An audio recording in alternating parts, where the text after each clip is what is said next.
This show is brought to you by our partners talkSPORT Bet. New customers get an exclusive offer of £40 in free bets when you bet £10. Go to talksportbet.com/Inside Devils to claim this offer now.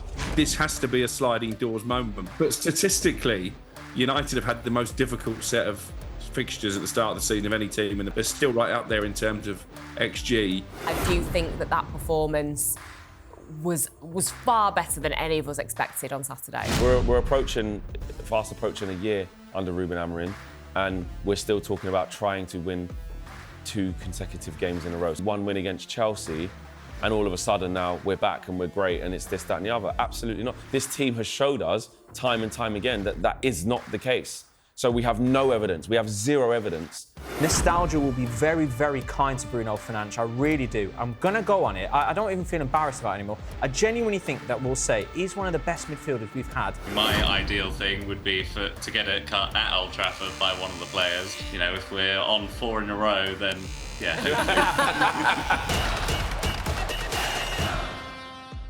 Hello and welcome to Inside Devils, sponsored by talkSPORT Bet, talkSPORT's weekly Man United show, bringing you everything coming out of Old Trafford. We won, we did it, we got 3 points, a much needed 3 points were earned at Old Trafford on Saturday against Chelsea. We were expecting a lot of optimism today. So joining me is, of course, Alex Crook, Angelina Kelly and Ryon Statman Douglas. Let's get straight into it. Crookie, Bruno Fernandes' strike set us off on our way. Casemiro then adds a second in an event-filled game at Old Trafford with so much going on, from the weather to red cards to goals. It had it all. To the Garnacho return, which he didn't actually return to the pitch, which was also great to see. That was quite fun.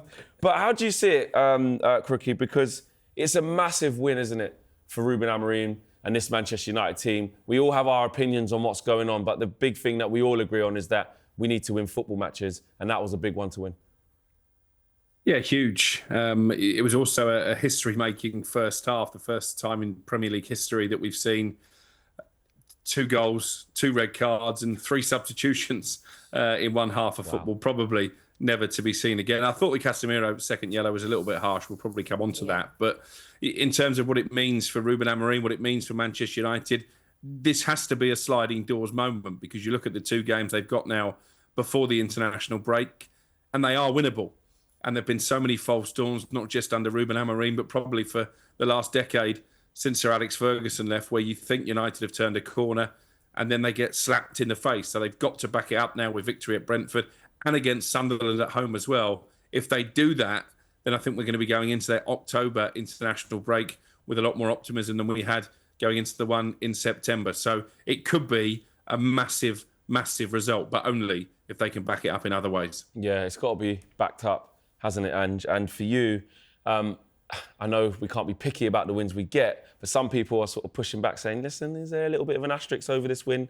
Chelsea down to 10 men, very, very early, different type of game. Like, have we learnt anything more about our team after what we saw on Saturday? I think we've definitely learned something. I mean, at the end of the day, I don't really rate the Chelsea keeper, if I'm being honest, and they've also got about 7, so, they'll be all right. But I just think, even if he hadn't clattered into Mbeumo, there's a very good chance he scores that anyway. Yeah. I think that, you can look at it in some senses and think Enzo Maresca almost set his team up to lose with those bizarre substitutions that I didn't understand. Why are you playing Cole Palmer and then taking him off after 21 minutes when you knew he wasn't 100%? And why you choose to take him off, but you take off Neto first and Estevao as well. Yeah. Those were the 2 key players when you looked at that game that thought those are the players that are really going to get at Man United. They're pacey on the wings. And I think it was a massive panic from Maresca. And I get that there will be critics and haters maybe saying, he kind of gave it you in that sense. But Man United still put the work in. They still got the win. The conditions were absolutely horrendous. It was a proper Manchester day with that rain. But I think, United still, were... How many times was it Ruben Amorim had used the words that he wanted, like aggression in the press conference. He mentioned it about, like 7 times in a 14-minute press conference. I think that we definitely did see that. I think that we saw a lot of energy. We saw a lot of fight. I agree with Crookie. I think that the Casemiro second yellow was a little bit harsh. If he hadn't have won the ball, I think maybe it's a little bit different. But I don't think that there was like intent to cause harm in that. It was just a little bit foolish. And I think sometimes with referees, when you go down to 10 players so early on, they're almost looking to kind of find a way to level it, I think. And I think that was a perfect opportunity for the referee to do that. And I did feel a little bit bad for Casemiro. Garnacho not playing was quite funny. Did you guys see that Lenny Euro thing? I did see that. When he was walking and he bumped into him, but it didn't seem funny. Yeah. And I know there's been a lot of criticism about, the fans not welcoming Garnacho. Why would he? He's not earned the right to be considered a Man United great. So, you're going to get booed. If you're going to post on Instagram, you're going to get booed. I'm sorry, Ryan, but... No, I'm with you. It's one of those, and part of the enemy now, Ryan. Yeah, exactly. Yeah. I don't care about him. That's it. Forget about him. I think there were a lot of positives to take from it, and I agree with Crookie, a real sliding doors moment. This was the game. I was very nervous going into this, because had we have lost the game, and lost it badly especially, the future just felt very, very up in the air. So I think in order to settle the nerves, it was a big one. And obviously I wasn't at the game, I was watching, but it sounded like the fans were absolutely amazing as always. And I think, as Ruben Amorim kind of touches on sometimes, they almost don't deserve the fans that they've got. Ryan, you were calling for calm, wasn't you? Yeah. After last week, we were well beaten by City in a really bad derby performance. But Crookie touched on it a little bit ago. Could this be the beginning of the turnaround? Could this be the sliding doors moment? You look at going up against 17th place Brentford next in the league.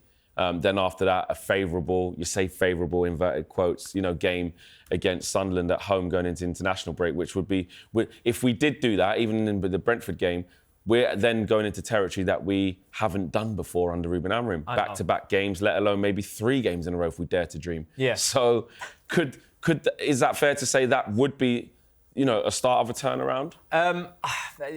It's definitely a positive, and it's definitely a progression. Like I said, like you mentioned it last week, it was really easy to catastrophise after 4 league games, especially with the manner of that Manchester City defeat. But 4 league games, and now we're at 5, and we played Chelsea, and we played Arsenal, we played Manchester City, and we've got 2 wins and a draw in there. All of a sudden, it doesn't seem as bad as it would last week, and that's just football. Let's say we win the next 3 games, right? Let's say we do that. We're not back. Manchester United aren't back. So, yes, it's progression, and yes, it's a positive, but there's still going to be up and downs in a season where, let's be honest, he's still developing this system, his philosophies, and establishing a foundation. So it would be fantastic. And I mean, with the Chelsea game in isolation, if you'd have offered me 3 points before the game, I wouldn't have said, how do we get them? I'd have said, yes, let's do 3 points. I want it. Yeah, I don't care.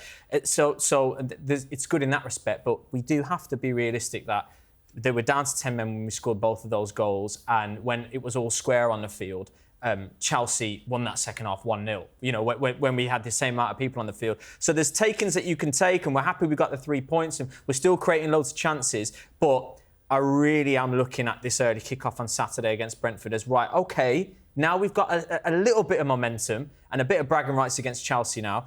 What can we do? So I think that game is more important than the Chelsea result. But 3 points is 3 points, man. Yeah, I mean, we've been here before, haven't we, Crookie? And the reason why we've been here before is because we still haven't won back-to-back games under Ruben Amorim. That's something that is this thing we always keep talking about. It's so normal for every other, decent team to win 2 games in a row. It's not a big ask, is it? Win a couple of games in a row. But we struggle to do that. And it's about trying to move on from that point, isn't it? To put a run of games together, to show some form of consistency so we can start moving away from the negativity. Does it feel to you that this could be that time? When you look at those next 2 games, is it I say a given, but is it an absolute must that Man United, they have to be getting 6 points? They have to be. Yeah, they do. No question about that in my mind. And as you say, back-to-back wins have been hard to come by. Just ask the fella who hasn't cut his hair. I mean, he's looking for 5 victories in a row. We'd all take 2 or 3 at this moment. We're going to be speaking to him a little bit later in the show as well, if his hair will fit in the box, in the screen. And it isn't a massive surprise that United have performed better against Chelsea. And I sort of agree with Angelina. The reason that Chelsea was so shell-shocked in making those mistakes early on was because we did come out the traps quickly. But that's what we tend to do in the big games. Even in the Manchester derby in that first half, it wasn't a terrible performance. This is a group of players who tend to reserve their better displays against the top opposition, decent against Arsenal on the opening day as well. There's countless examples of matches against the so-called Big Six where United have turned up, and countless examples in games where you think they're going to put on in a performance that they haven't. So I think it's a test of the new players, that the new mentality that Amorim is trying to instill in the dressing room, how they back this up or don't against Brentford next weekend. I did see a stat, actually. I feel like I'm nicking Ryan's job here. but statistically, United have had the most difficult set of fixtures at the start of the season of any team in the Premier League. Yeah. They're still right up there in terms of XG. So I think if you're looking for reasons to back the manager and the board don't want to make a change, then the numbers are there to back up that actually progress is being made. That's an interesting one about this progress situation, Angus, actually, because I've seen the stats like Crook is alluding to, and people sort of suggesting, look, as it stands, I think we're level on points with Man City. We're a point behind Chelsea, I believe, and maybe a couple of our We were actually 10th Arsenal. at one point. How exciting was that? Exactly. Record highs, right? Record highs. But when you contextualise it how early it is in the season, is there grounds to be more positive? And like we're saying, when Ryan was here last week saying, guys, listen, let's calm down. When there's a lot of fans saying you can't be getting rid of the manager yet, you can't be questioning him now, just calm down. We're really early in the season. We can still stabilise. Is this what we're seeing?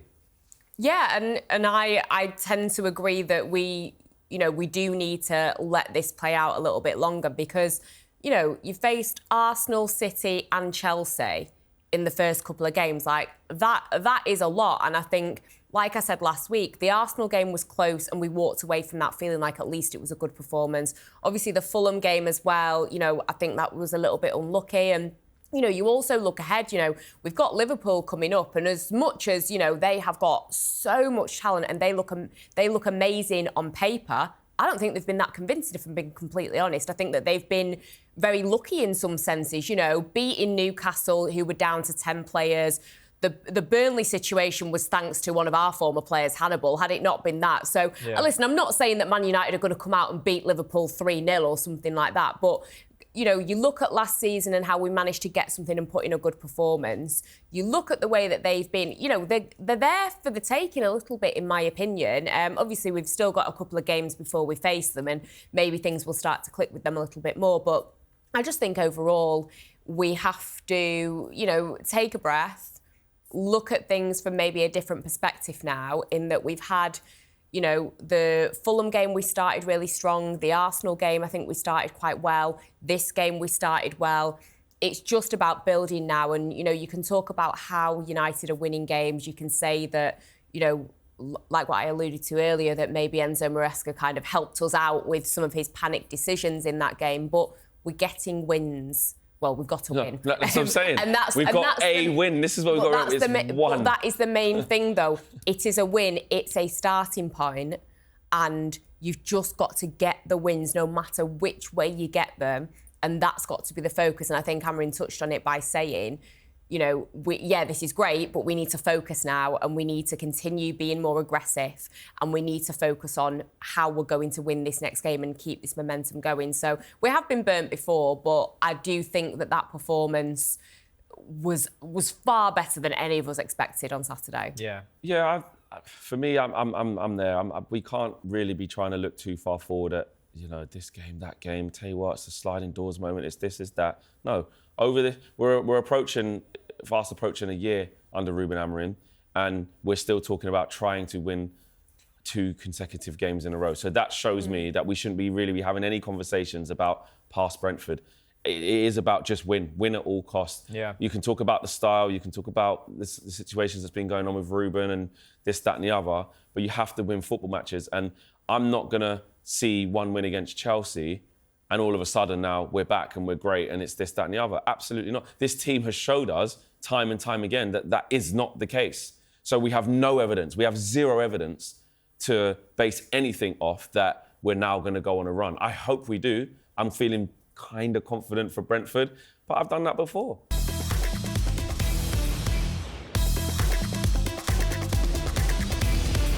Ryan, Bruno Fernandes, 100th goal for the club. I love him, man. Big performance, even in his deeper role. Is this a sign? Well, firstly, what do you make about that? Yeah. Him getting to 100 goals, you know, as a player for this club. And secondly, again, is this why Ruben Amorim maybe isn't getting it all wrong? It's so it's so difficult with Bruno because I love him in the 10. I love him in the 10, and it's quite clear to see that this midfield role isn't his best strong suit. However, what we all have to be, again, we talk about patience with the manager. We have to be patient with Bruno. The one thing I do, I get when people say, Amorim out. Like I said, I understood that, especially with that loss to Grimsby and then that, you know, the Manchester City pummeling. I get the Amorim out stuff. Anyone criticising Bruno, especially in the new position right now, I just think, what are you doing? That's 100 goals from a midfielder. There's not been a lot of midfielders for Manchester United that have got 100 goals. In the amount of games that Bruno's done it as well, we haven't seen it. He's been unbelievable. And we have to be patient with the manager, right? And we have to be patient with Bruno, who is learning this new role himself at the stage of the career that he is in. We have to be patient with him because he's having to learn to look over his shoulder. He lets his runners go sometimes. Of course he does. Of course he does, because he's having to learn this position. Now, there'll be people that argue, well, just get someone in who can do the position. But obviously, Amorim sees something in Bruno where he thinks he can operate and he can do this in the middle of the park. And I think he's done enough for the club to get a bit of patience, to earn a bit of time. So, I've got a lot of patience with him, and I think he's unbelievable. And I think nostalgia will be very, very kind to Bruno Fernandes. I really do. I think that when he hangs up his boots, when he doesn't wear a Manchester United shirt anymore, we will look back at him. And I genuinely believe, I'm going to go on it, I don't even feel embarrassed about it anymore. I genuinely think that we'll say he's one of the best midfielders we've had in recent times, especially in the Premier League era. I really believe that. He's such a diamond. He's such a good player. And I'm just so happy for him to get his 100th goal. Well, to get these type of numbers in this type of team, Ange, in this version of Manchester United since he's been there, utter chaos, low standards, poor recruitment, ownership problem. The list goes on with what Bruno's had to be around, and he finds a way to keep delivering. Even now in this sort of new setup, like what Ryan just alluded to there, of him having to play out of position or in a new position that doesn't exactly, play to his strengths, he finds a way consistently. And he deserves all the plaudits, right? Yeah, 100%. And there was actually an article in The Athletic about these 100 goals. And just over 50% of them have either been outright winners or have put Man United ahead in games. That's another. She's dropped a big one there. That's incredible stuff. 51 out of the 100. Wow. So it's 30 have put United ahead, 21 have been outright winners. So I think that says it all, doesn't it? That he has been so instrumental. You don't even want to think about where United would be without a player like Bruno Fernandes. He gets a lot of stick. People, outsiders looking in, question if he should be a captain, question his mentality, question all these things. I think we hear about some of the stuff that he does off the pitch, helping members of staff, trying to fund things for members of staff to go to FA Cup final days. I know that when he does have spare time, he likes to try and watch the academy players, try and support the women's team, etc. So, and that's only the stuff that we hear about. There will be a lot of other stuff as well. So I just think overall, he deserves so much praise. He's obviously the best signing post-Fergie that we've had. That goes without saying. But I agree with Ryan. I think, especially the Premier League era, he goes down as 100% one of the greats. And I'm really happy for him. And he deserves it. And that start says it all, that he's dug United out of some holes. He's so good. He's so good for us. He's so good for it. So good for the club as a whole. Like what you've just said there. I feel so passionately about it, off the field and on the field. And people who get annoyed at his petulance because he throws it. He's doing it on the bench. How many football players do that? Exactly. Do you know what I mean? It's not like he's the only one that does it. We see it time and time again from numerous other Premier League footballers. Exactly. He's just an easy target for it, and it's just an easy thing for people to jab at him about. I think it's ridiculous. Yeah, I mean, for you, Crookie, is it more of a bigger question is to actually, what could Bruno have achieved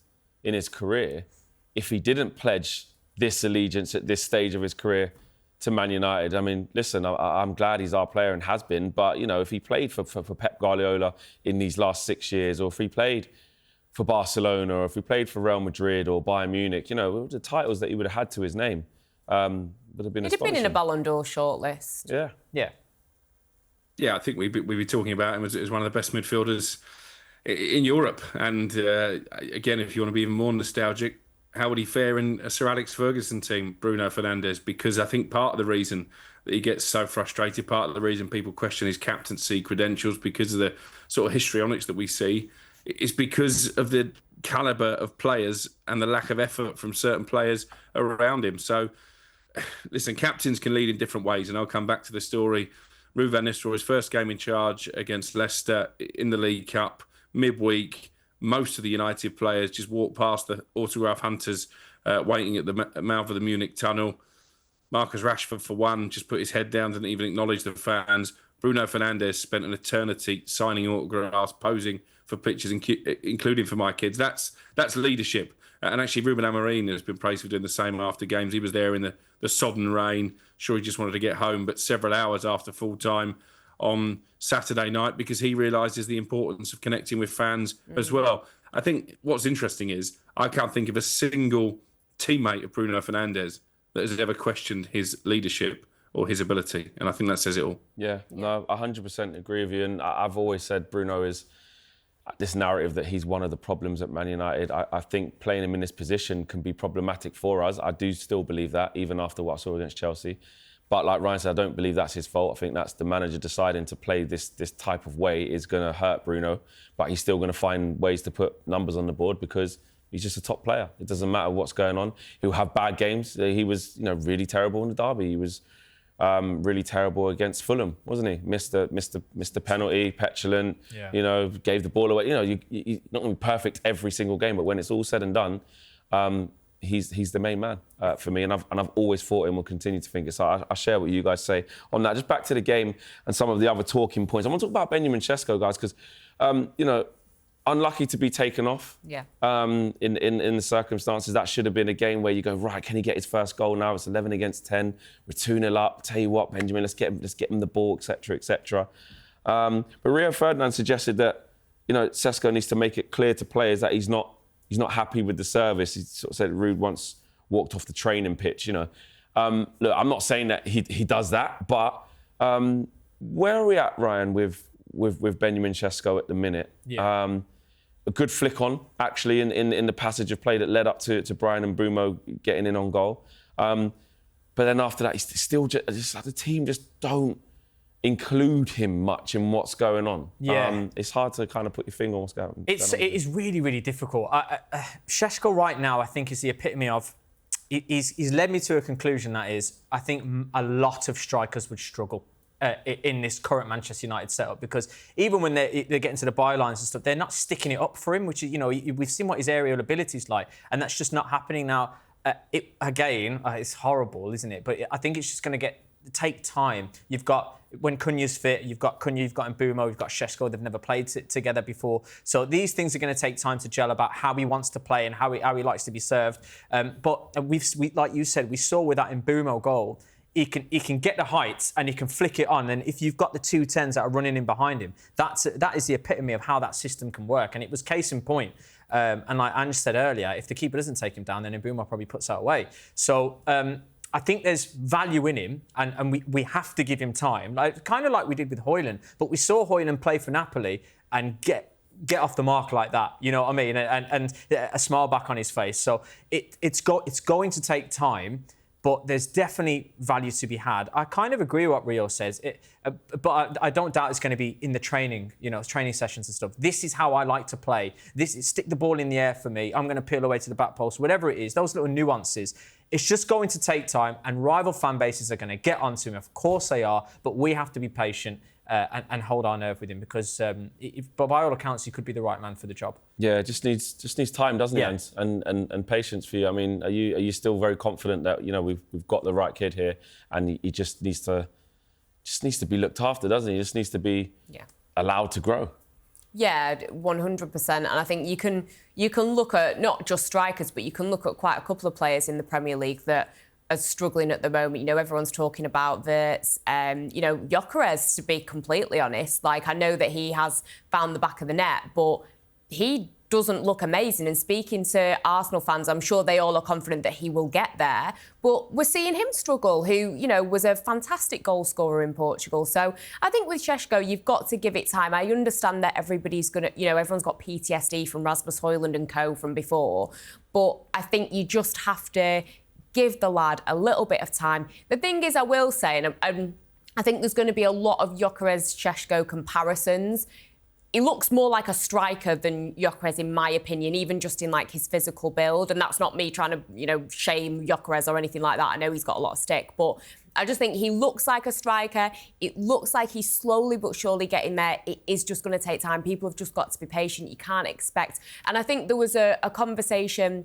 Was it Kevin Hatchard who made the point? I'm not so sure, I can't remember, but someone saying, I think it was Kev, that, this is not the striker that you sign when you want to win the Premier League this season. This is the type of striker that you sign when you are building towards something. And I know we're all frustrated with building and, we all question the build and the process and the system and all that type of stuff, but that is what he is. He's a player that's going to take a little bit of time, and unfortunately, you've got to be patient.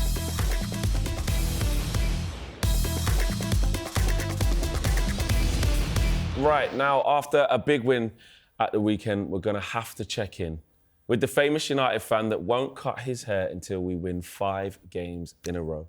Yeah, just 5. So with just 4 more big performances to go, let's welcome in Frank, also known as the United Strand. I could see you there, Frank, and I was worried that basically was going to bring you into vision and, it's getting a bit close. There wasn't basically going to be enough sort of screen space for you to fit in with the hair. I was thinking that too. Yeah, you've had that problem a few times. First of all, space from one of your panels. How are you dealing with the hair? How are you managing it, mate, on a day-to-day? Because we see you on all of these platforms. We keep seeing you.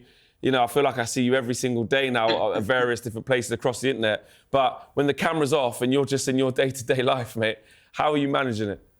Yes. Everything just takes so long. That's the biggest thing, really. It's just like, the washing and the drying, the brushing out a little bit, and everything is just, everything is very time consuming. You're honestly, that it just gets so big and thick, and honestly, it's looks brilliant. Great. It does. You're rocking it. If anything, Frank, we might get 5 games, and Frank might go, quite like this though. Actually, to be fair, so imagine that. Frank, you was at the game. On Saturday at Old Trafford. Did you see any major improvements? What was your takeaway from the game? Yeah, I mean, obviously the red card helped at the start, but I felt like we did look pretty positive. There were some good chances. I heard you just talking about Mbeumo a minute ago. I think he's amazing. I think he's actually, after Fernandes, I think he's going to end up being the next best signing after Sir Alex. Oh, big shout. Big shout. I really think that, just in every game, like you were talking about, even in the Man City game that we got beaten, he's still, had moments. So, I think that there were enough positives. Obviously, there's still a lot to improve on. And we've got to, just kind of take it step by step. But, a win's a win. Let's focus on that. Frank, think about you and your situation right now. We've been previewing the next couple of weeks. We've got Brentford early kickoff. Then we've got Sunderland. Is there in the back of your mind, are you thinking, look, I'm going to go into this international break 3 games down out of 5? Do you have hope that we can string back-to-back wins on the back of that Chelsea performance? I feel like this is the best opportunity to do it. No disrespect to Brentford and Sunderland, but we should be winning those games. Let's be honest. So I'm very hopeful that we'll be at 3 out of 5. I mean, after the international break, it is Liverpool at Anfield. I know. That's the one you're looking at, thinking that could spoil it. That could spoil it. But you never know, man. You never know. Yeah. We have to believe that we can do something. The only thing is, someone was saying to me the other day, I didn't realise how long it was. I can't remember when, but the last time we actually won at Anfield was longer than I even want to remember. Was it one matter? Was it one matter? Last time I think we might have even had one after that. Was it Rooney? I think we might have got one after the one field. It was a while ago. But it's definitely been a while. Since becoming a famous fan, Frank, what's the maddest thing that's happened to you now? Like, have you met any of the players? When you're seeing people in the street, or are some people just completely? The DMs, yeah, exactly. What's the DMs looking like now? Yeah, what's happening?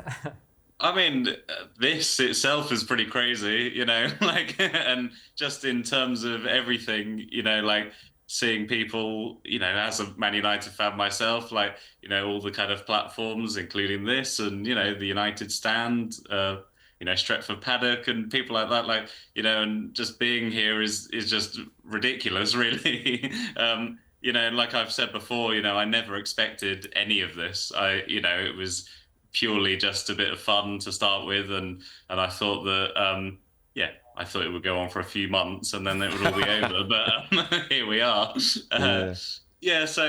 I haven't had any direct contact with any current players or anything. There's a couple of ex-players that at least one that has followed me and things like that, and but yeah. Can you say who? Wes Brown. Go on, Wes. Go on, Wes. Love that. Go on, Wes. Yeah, that's not bad. But in terms of the current squad and stuff, I think that it is a bit difficult for them to kind of be seen to be interacting with me, maybe because, at the state of this, they can see it's a very visual representation of how it's going on the pitch. So true. Really, That's a good point. They need to feel personally. It's not just 3 points and the fans they're fighting for anymore. It's your hair as well, man. There's an extra layer. Well, I think that's why they won the other day, because I was at the match, so they must have had that extra fight in them. It is actually interesting you say that, because I've thought about that for you, about what it looks like with the current squad, because if our squad engages or our club engages too much with you at this point, like you said, it's bad. But I've also thought about when we do get the 5, it's got to be cut at Old Trafford. I mean, he should be on the centre circle, and they should sort of say, "Hey, Frank, we saw you the whole way. Glad you." There should be that sliding doors moment of maybe that, because I get it. Right now, it's we're losing to City. You can't be going, "Oh, sorry, Frank," or this, that, and we've got to kind of stay away from that. But have you? Look. You probably, players should cut your hair. Yeah, that'd Bruno, be amazing. There we go. Duty. Exactly. Yeah. The club's got to do something special. And I mean, you might not want to give this away, but I have to ask you anyway. Have you thought about what that looks like when we do win 5? Will you just pop up on Instagram saying, day 9,000, I finally cut it. Look, I'm completely bald. Or is there, I'm probably sure there's so many people that have probably put loads of proposals to you about what this actually looks like. Yeah, so it's not, there's nothing concrete yet. It's still kind of, there are a few talks, but exactly what you were saying. My ideal thing would be to get it cut at Old Trafford by one of the players. Oh. And I'm hopeful that, like you were saying, I completely understand why they haven't been in contact with me. I completely get that. But I'm hoping that, once there's maybe a bit more of a positive vibe around results and things like that, if we're on 4 in a row, then hopefully they might feel like they're in a place to kind of sort that out for me. That'd be great. They should just give them all like one swipe. So the whole squad's in a queue. One swipe. The issue is that some of those players have terrible haircuts, I must be honest. But would you go like completely bald, or just like short back and sides, or just a little trim? Like, how drastic will it be when you do cut it? So first things first is I'm planning to donate my hair to the Little Princess Trust at the end. Oh, that's amazing. Wow. That's amazing. So, the fundraising page is justgiving.com/page/the United Strand. So I'm planning to do that. And actually, that might actually work well in terms of, because you have to put it into bunches and then cut the bunches off. So a player per bunch. So maybe several players could do a bunch each or something like that. That's brilliant. I like that. But then I think the plan is to probably after that just buzz cut to start with, and we'll go from there. Because I was thinking you go completely drastic back the other way, complete skin, bald, gone. Everything has gone. Pretty much. Eyebrows a lot. And then start again and then say, not cutting my hair until Man United win the Premier League. And we'll see how far that can go for. We'll see how the form is at that point. Just quickly, Frank, who was your man of the match on Saturday afternoon? Do you know what? I actually always find it difficult when I'm at a match to fully focus because I'm like, in the moment and stuff. But I was having a conversation while coming out, and I think I said Delit at the time. Yeah. So, yeah. I was going to ask you about the Ligt actually, because Bruno's just reached 100 goals. There hasn't been a lot of positives, as we know, but the Ligt is really starting to come into his own. And for what, 38 million pounds, I'm not going to say he's a bargain, but he's a vastly experienced player from a young age, and he's looking like a proper defender now in a Man United shirt, isn't he? And he's doing absolutely. that. He's doing that role that Ruben Amorim wants at least one of his three centre-backs to do. He's coming into midfield, and really that is helping with the balance of the system. I think he's been brilliant, Delit, so far over the course of the season, touch wood. Yeah, no, he has been great. Yeah, and absolutely a good signing, and bargain really when you think about it in this day and age with transfer fees and stuff. With the experience he's had and the other clubs he's played at, and he's still young. It's like unbelievable the career he's had already. And I think that he's going to be play an important role going into the future. He's definitely someone. I mean, look, we'll see what happens with Bruno. We know he was ever so close to going to Saudi this year, last summer. Sorry. We'll see what happens as it goes, but he's definitely someone you could see leading. It's weird because he's not in the leadership team apparently, No, which I found no. a little bit strange considering he was made captain at 19. Yeah. He does give you that leadership vibe. He's done it. Yeah, he's been a captain in his career from a very young age. Frank, listen, always a pleasure to catch up and see how you're getting on a personal. I mean, we can see from afar because we see you literally every single day on some platform or another. But keep it going, mate, and we're all going to be tuning in when we get that fifth. Mate, when it gets to 4, oh my God, the nerves. Everyone's just going to be a Champions League final. Yeah, exactly. So thanks for joining us, mate, and we'll speak again very, very soon. Thank you very much. Cheers. United Strand there, keeping us up to date with what's going on with his Barnet. It's been absolutely ridiculous.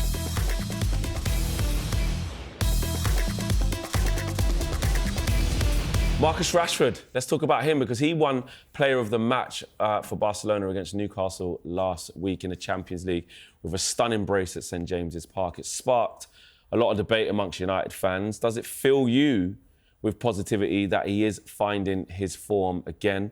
There was also, a clip of Scholesy, Paul Scholes, Crookie, sort of suggesting that he, I'm paraphrasing, but he struggles to be happy for him.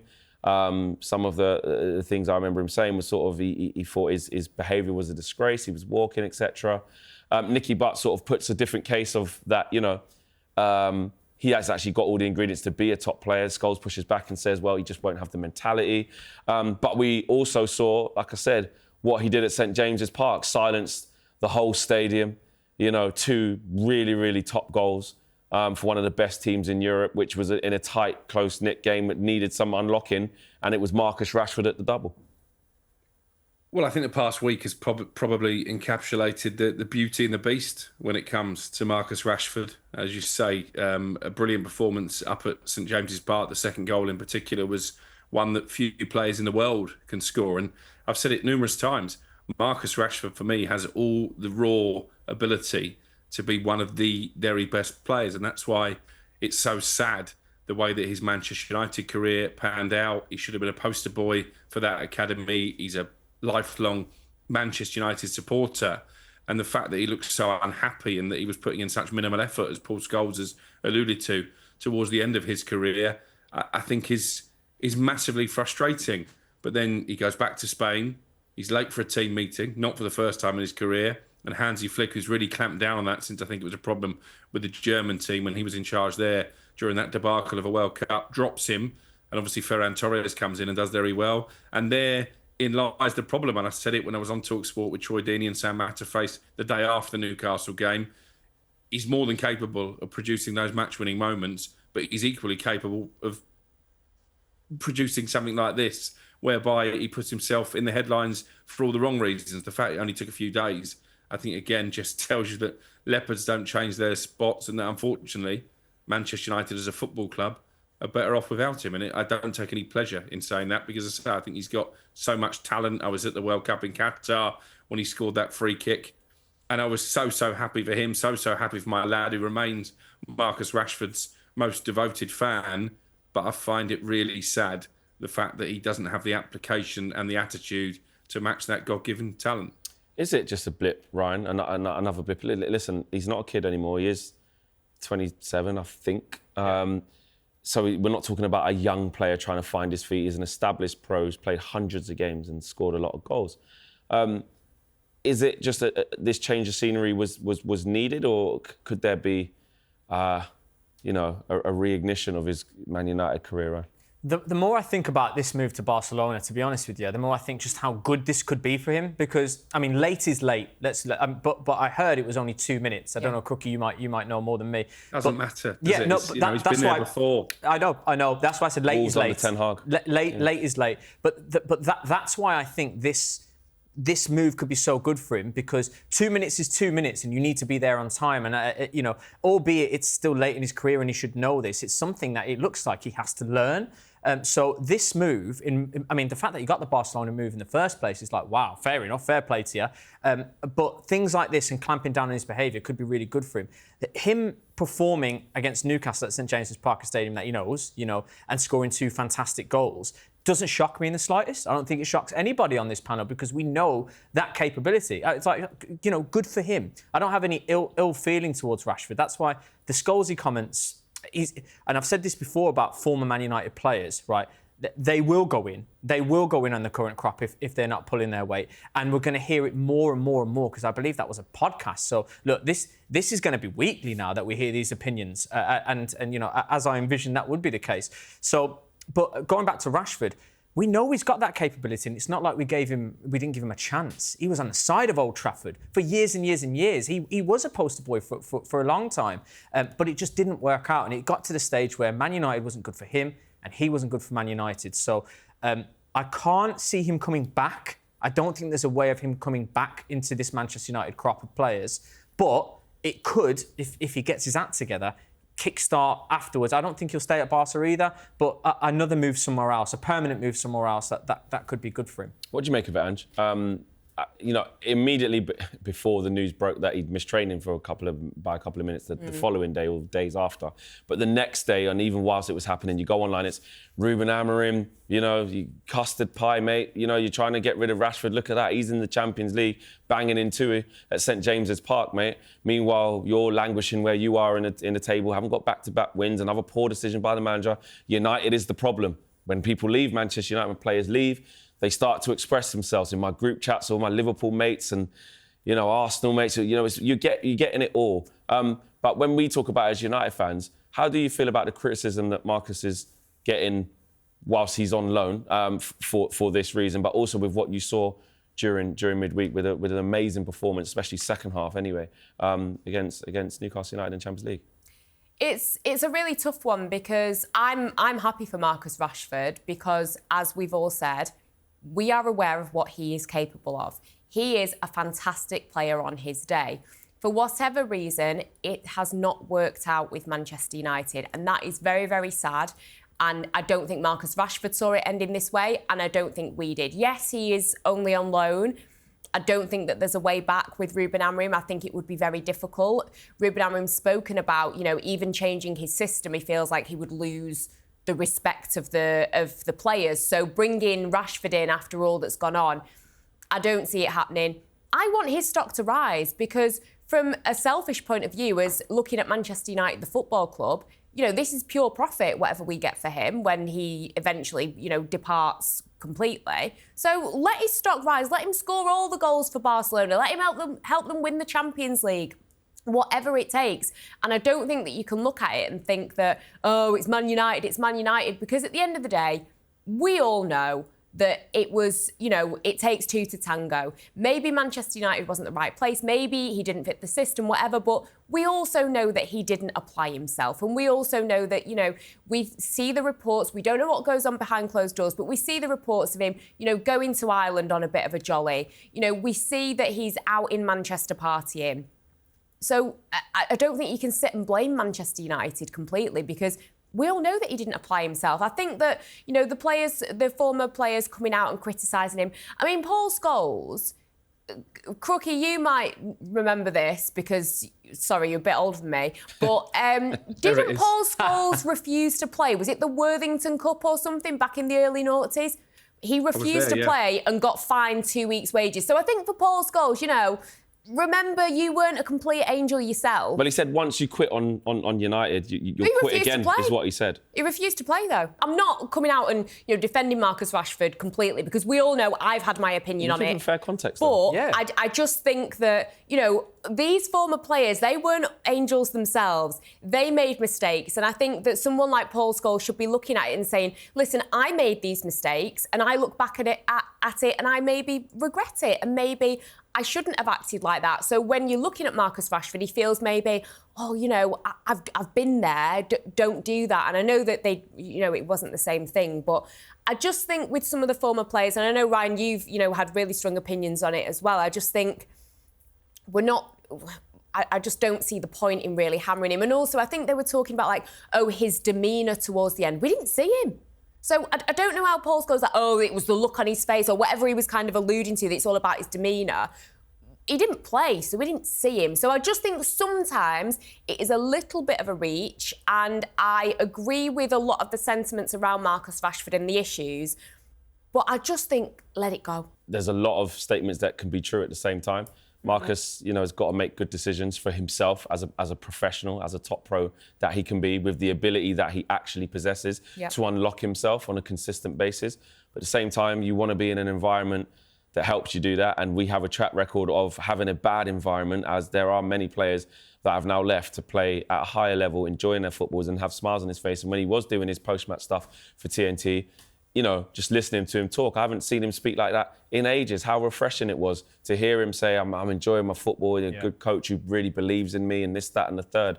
And you see what he did at Newcastle United. That's the type of player that is in there. And then a couple of days later, he's been a couple of minutes late to training. You go, Marcus, for the record, he's not the only one that has done that. I know, I agree with Crookie, late is late, but I think Rafinha's had it. There are a couple of players. It happens. It's not just and he'll him. be back. They'll nip it in the bud. They'll nip it in the bud, and he'll be back in the team for the next game, etc., etc. And can he learn from it? It just looks, it's bad optically in that moment when you've got a lot of people, let's be honest, essentially waiting for him to go to Barcelona and fail. So you go, right, okay, brilliant. I was always in the camp. Remember very early, he's going to leave Man United.